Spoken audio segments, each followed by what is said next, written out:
Hello and welcome back to Studio 7 for your weekly edition of the Golden Eagle Sports Report. Tonight, we have some teams to discuss with seasons ending very quickly. We'll relay all that and more coming up in just a few seconds. GESR starts right now.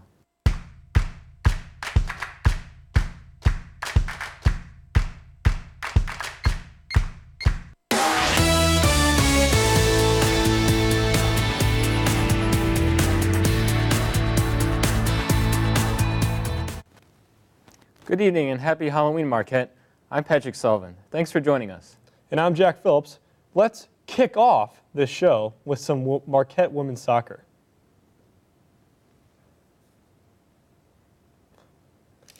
So here we go. It's the Big East quarterfinals, the 11th minute here. Redshirt junior Carrie Madden with the cross and the beautiful header from Kylie Sprecher, giving Marquette the early 1-0 lead early. And just a few minutes later, it's actually Kylie Sprecher again breaking away one-on-one. And she's gonna try wide left here, and it just hits the crossbar. A close call there for Xavier, but now it's Xavier knocking on the door. Courtney Langford trying to get something going here with the shot. And a beautiful save from Maddie Henry. That's actually one of her 2 saves on the entire day. Now into the second, it's Marquette. And it'll be Madden who crosses it over. A little too high for Sprecher, but just right for Ellie Beard, giving Marquette, I should say, the 2-0 lead early. And actually, Ellie Beard wouldn't be done yet, however, because now it's Jamie Coute running ahead of steam. She's going to cross it over, and of course, it's Ellie Beard here, notching her 2nd goal of the day, and actually that was her 4th goal in the season. The icing on the cake for Marquette, getting them the 3-0 win in the Big East quarterfinals here against Xavier, and actually now they move on to play Georgetown this Thursday in the Big East semifinals. Hopefully they'll do better than they did last time because they actually lost to Georgetown 3-0. With that win, Marquette will head out to our nation's capital to take on the top-seeded Georgetown Hoyas. Let's take a look at how the tournament has played out thus far.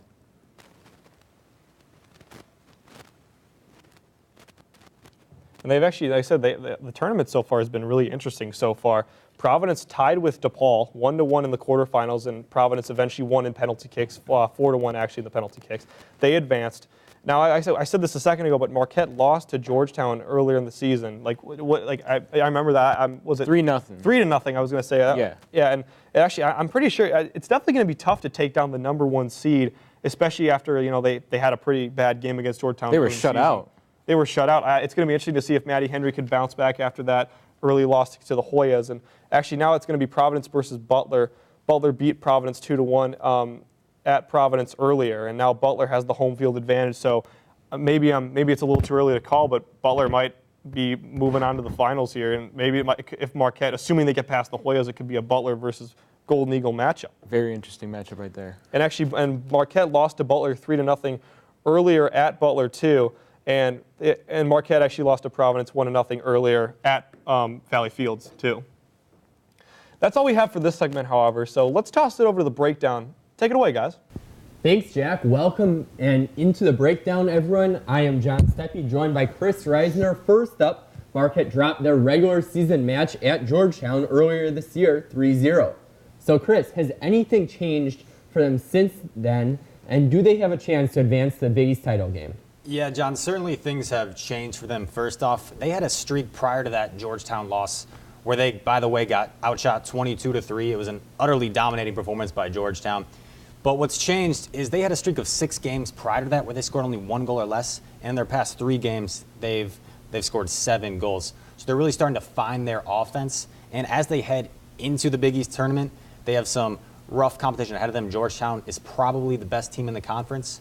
So it's going to be a tough win for them. Georgetown has 13 clean sheets this season. They're one of the best defensive teams in the conference. It'll be a tall task, but they are starting to find their groove. So I think Marquette has a chance. Has to go down to who they're playing. You look at Seton Hall and Creighton, you can't really pat yourself on the back too much for that. Both of those are sub-200 RPI teams. So really, you can't count that too much, but still a good sign with that 3-0 Xavier. That's a good point, but you have to keep in mind, at the collegiate Division I level, every team, there's no easy teams you have to go through. So even just there's the fact... There's still a difference between a top 40 RPI There's a team big difference. and the 240-something RPI team. There's a big difference, but at the same time, just finding that offensive groove, getting 3 goals, 2 goals, 3 goals, it really adds confidence as you approach. I would agree to that. That's a confidence boost. Well, we all know that Carrie Madden, Ellie Beard, and Darian Powell have been spectacular all the year. For sure. But who has to step up in this game? Well, I'm a guy that always goes by the old cliche saying defense wins championships. So I'm going to go with Maddie Henry. She's been a wall in goal all year for this team. I think she's the key. You see often in these single elimination winner go home games that it's only a few chances that make or break the game. So as Georgetown shot 22 times last time, if Maddie Henry just faults for 1 second, that could be the difference. She has to be on her game if Marquette wants to win this against Georgetown. I like where you're going with the defense, but I would make a slight adjustment, and I would attribute the whole defensive back line there. Maddie Henry obviously gets a lot of the credit being on goal, really a thing that Marcus Rodgers and I were talking about earlier this year. But you look at it, in that game against Georgetown, they had 22 shots. So they had so many opportunities that Maddie Henry is just trying to do damage control at that point. You really need strong games from Madison Dunker, Bree Yeager, Emily Hess, Allison Jacobson, a bunch of those people. So really you need those players to step up a bit more, not just having Maddie Henry. Absolutely, and you need the defense, as you said, to limit those shots on goal in order for Henry to do her job back there. And that brings up the next point. So with this big game, what's the biggest strength for each team? Well, let's start with Georgetown for this. I mean, they're such a good team. They're so balanced. It's hard to pick one strength. But I'm going to go with just their simple versatility and depth. They have 8 players on their roster that have scored 3 or more goals this season. So it's really hard to account. You don't have one star out there that you can key your defense in on. The players, the scoring threats are everywhere. So they're a really tough team to deal with, and I think their offensive output is their biggest strength. I know real one player to key on, but one person I will be keeping an eye on is Rachel Corbos. Big East entering the year, Big East Player of the Year. Really, she's having a relatively down year because she only has 6 goals as opposed to 10 and 11 the previous years. But still a player that can change the game in a matter of minutes. So that is where I see Georgetown. Where do you see Marquette biggest strength? For Marquette at this point in the season, I'm going to say their defense is their biggest strength. They've got 3 clean sheets in a row. They're really starting to step up. As you mentioned, Madison Dunker, Bree Yeager, they've been really good all year.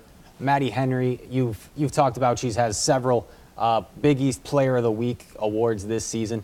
So I think those 3 combined have a really solid back line. And obviously, if you can hold Georgetown without scoring, you've got a chance to win. And when Marquette allows multiple goals, they are 0-5. And then that is all that we have time for the first block. So we will kick that back to Jack and Patrick. Well, coming up next, we have more highlights on the men's soccer team, and we're going to recap their roller coaster of a weekend. We'll be back in 2 minutes. Keep it right here.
Welcome back to the Golden Eagles Sports Report. The men's soccer team squared off against the best team in the Big East, Butler, on Saturday night. Let's take a look at how they did. Senior night at Marquette as they look to win back-to-back games in their last homestand of the season. Early on, Butler keeper Eric Dick was on fire on a cold night as Marquette's shot on goal opportunities failed to hit the back of the net. Marquette struggling early on as Dick celebrates his good defense. On the other end, it's Butler redshirt freshman Noah Heim, along with a very trigger-happy Butler offense. The defense of Marquette was very aggressive up until the point of the 47th minute when Butler struck first on a free kick restart by sophomore Joel Molden. Molden celebrated with his teammates after. 40 seconds later, it's Brandon Gould striking to make the lead 2-0. Marquette looking for an answer in a very struggle game so far.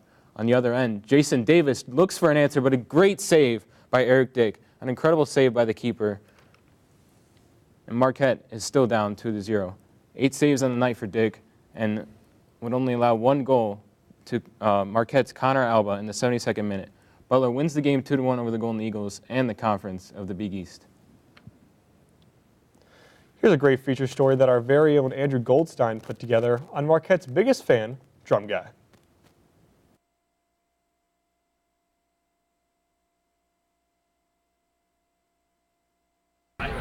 There's nothing better than the sights and sounds of soccer. We're coming for you, Elliot! Excuse me.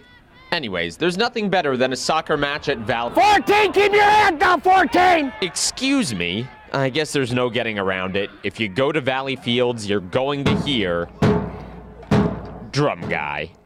You know, part of the game is getting in a player's head. I don't want to be mean or anything like that, but if you can get into a player's head, you know, that kind of gives you a little bit of an advantage. Let's go, Marquette!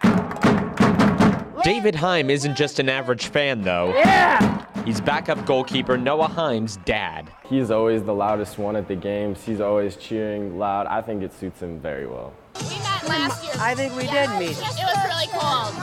I do remember you, too. David has been coming to games ever since Noah was a freshman, and he's become well known around the Valley. I think he's great, and any guy that's willing to spend that much time and that much effort in just being a fan, I think it's great. Oh, you're the... Oh, I'm the band. Most of the popularity comes from his signature instrument. Drum Guy actually painted his drum this offseason after a Twitter poll suggested he should. Gold in the center, dark blue around the rims, although the sound is just as iconic as ever. And the drum isn't just for home games either. When we got off the bus in Kentucky, there was one guy banging a drum, and it felt like, wow, we must be home. Tonight, he's closer to home, watching his son's team get its first conference victory of the year over Seton Hall. To be honest, I don't really care about the parents and stuff like that. I'm here for the boys. Come on, Luca! From Valley Fields, Andrew Goldstein, Marquette Wire Sports. Here's a look at how the men did against Creighton Wednesday night.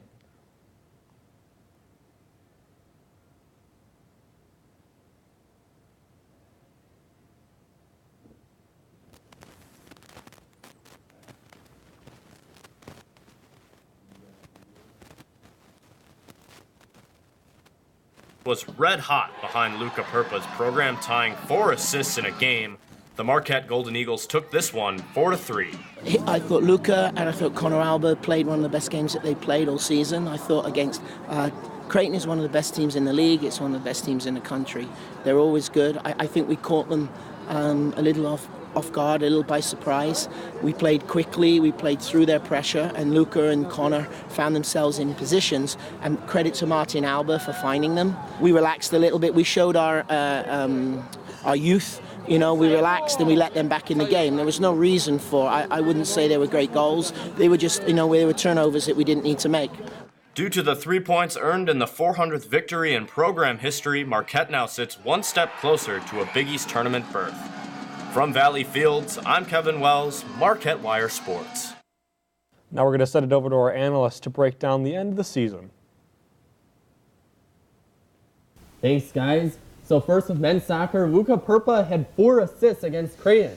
So Chris, does this make him the most spectacular with the Halloween spirit Marquette player of all time?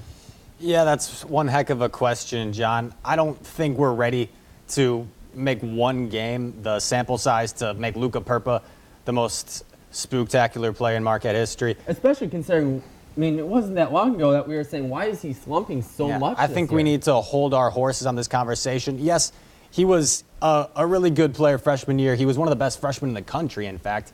But he's had a bit of a slump this year. Through several games, he didn't really produce much. But while saying that, he's really starting to come alive, as we see with this 4-assist game. Just the amount of distribution he provides for his teammates. He creates so many opportunities. He's so smooth and clever with the ball. It's really hard for defenses to get the ball off of him. He's one of the best all-around playmakers on this Marquette team. Couldn't agree more. And on a more serious note, the men's soccer team is one game away from possibly qualifying for the Big East tournament. So at this point, would you consider this year a success? Absolutely. Emphasis being at this point because early on in the season, this team had such struggles. They were playing at an abysmal level.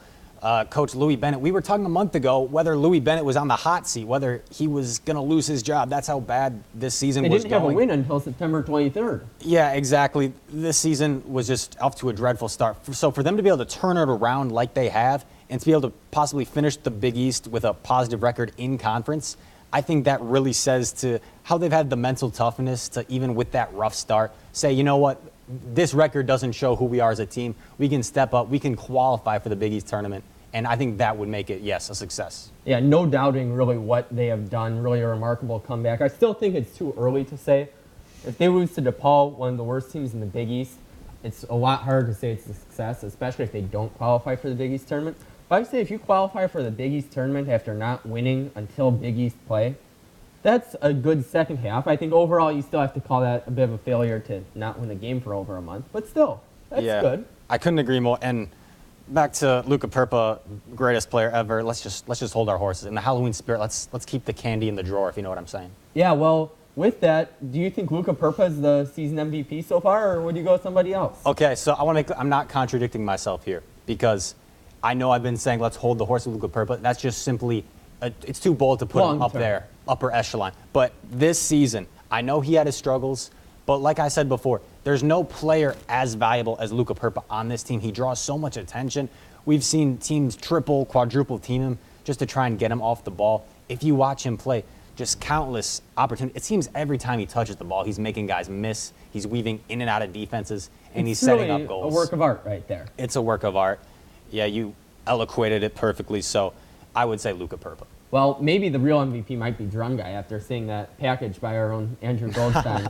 But you also have to look at Grant Hoens, really a guy, only 4 goals so far this year, but really doing that role player MVP type stuff, really getting those physical tackles that Marquette hasn't had. But that's all that we have time for. Let's send it back to Jack and Patrick. Coming up next, we've got some Marquette women's volleyball for you, so don't go away, because the Golden Eagle Sports Report will be right back.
Welcome back to the Golden Eagles Sports Report. After losing 2 of their last 4 matches, the Marquette volleyball team bounced back in a big way this past weekend. They started a harrowing 4-game road stretch by sweeping St. John's and squeaking out of a 5-game set victory against Butler. The hero of the weekend was Allie Barber. She recorded 44 kills en route to being named American Volleyball Coaches Association Player of the Week, her first national honor, and paired with that with her 5th Big East Player of the Week nomination. Let's take a look back at this weekend's action versus St. John's. We start here early in the first set. It's the fastball from Jenna Rosenthal to get us started here for Marquette. Later in the set, MU still with the lead, set up by Speckman, and another kill from Rosenthal. Now we won at the set point now, and it's Sarah Rose with the serve, but no return from St. John's. MU takes set 1 fairly easy. Now in the second, Anna Hawk with the spike. Unsuccessful block from the Red Storm, and MU here now, still leading. This time, Allie Barber puts it away for the Eagles. Later in the set, this time it's going to be actually Hope Wirtz, the freshman, swinging in here. Pretty unsuspectful for the Golden Eagles. And now at the set point, Wirtz again, this time just a little tap in, giving Marquette the match lead 2-0. Now it's the third set, and who else but Allie Barber with the swinging point. Allie Barber has obviously been leading Marquette here very well. St. John's desperately trying to get back into it, but it's not on Barber's watch, and obviously not as for the same for Madeline Mosier, but now match point set up from Speckman, and an absolute kill from Barber, giving the 3-0 match win to Marquette. Marquette will actually move on to play Creighton this Saturday in Omaha. Now let's send it over to John and Chris at the analyst desk to their takeaways from the weekend. Hey guys, welcome back to Analyst Desk. It was a big weekend for Marquette volleyball, but they have an even bigger test coming up Saturday, round 2 versus the number 14 Creighton Blue Jays. This time in Omaha, Chris, what are the keys to earning the season sweep? Well, first off, it's a tall task to beat this Creighton Blue Jays team again. They're one of the best teams in the entire country. And first time it was a huge shock. I know on our sports desk, I don't think any of us picked Marquette to beat Creighton in that matchup. So it'll be a tall task for them to do it again. What they need to focus on is all-around team play, the chemistry. Manon Geoffroy, the lone senior on this squad in back, she needs to be everywhere. She needs to be retrieving the balls left and right, getting it up in the air. To Lauren Speckman, who's leading the entire Big East in assists. We're going to get to her later. And that connection from Geoffroy to Speckman, setting up the people up front, Allie Barber and Jenna Rosenthal. Allie Barber has to have a huge match. Absolutely. She's one of the key members of this team. She's one of the most important members of this team. So for her to have for Marquette, rather, to have a good chance to win this game, Allie Barber is going to have to really step up. Yeah, and she entered the season with kind of that quota of having 5 kills per set. And I thought, like, wow, there's no way she's going to be able to get that. But she has been, and that brings us to our next question. So Barber has had 4.98 sets, or kills per set, and she's 4th in the nation with that. And meanwhile, Lauren Speckman, as you were mentioning, 12.1 assists, 3rd in the nation. Give your argument for each player being the best player in the Big East. Well, if I was to argue for Lauren Speckman, I would go with the route that she's the one making her teammates look better. She's so good, so much skill, finesse, and touch for her to set up the people up front, as I said, Jenna Rosenthal and Allie Barber. You could argue that she's the one that has helped make Allie Barber have such an incredible season. So it's kind of an analogy. The quarterback in football is the one setting up the receivers. That's kind of Lauren Speckman. She's the quarterback. She's making other people look good. But if you were to go Allie Barber, I think she's one of the most imposing forces in college volleyball right now. I've been to games, and she just can sometimes demoralize the other team. It seems like every time she's touching the ball at the net, it's a spike into the ground. And it's almost like the other team has no chance if Allie Barber gets a good jump on it. So and nobody's expecting it either. Everybody's thinking, okay, with Taylor Lewis gone, there's nothing that they have. But Allie Barber's filled that role. She absolutely has. And we don't want to forget about Jenna Rosenthal. She's another key part of this team. I don't think she's in the running with the season Barber and Speckman have had for Big East Player of the Year. But all 3 of those players have been extremely key to Marquette's success. Well, with Marquette's success, they're currently 32nd in RPI. First of all, do they make the tournament? And if they do, how far? I think there's no doubt they're going to make the tournament. They've had an incredible season. 32 in RPI. You have to account for the teams that get automatic bids. But I think there are 32 of them. Yeah, that's for sure. But I think they're going to make the tournament. I think that's pretty safe to say. Now, in terms of how far they get, I'm going to say Sweet 16. they've had a rather difficult schedule outside of the Big East. I know the Big East outside of Creighton isn't Who else that is great. in the? They have one challenging match with Creighton. Nobody else is good. You don't get a test late in the year where they look at the performance towards the end of the year.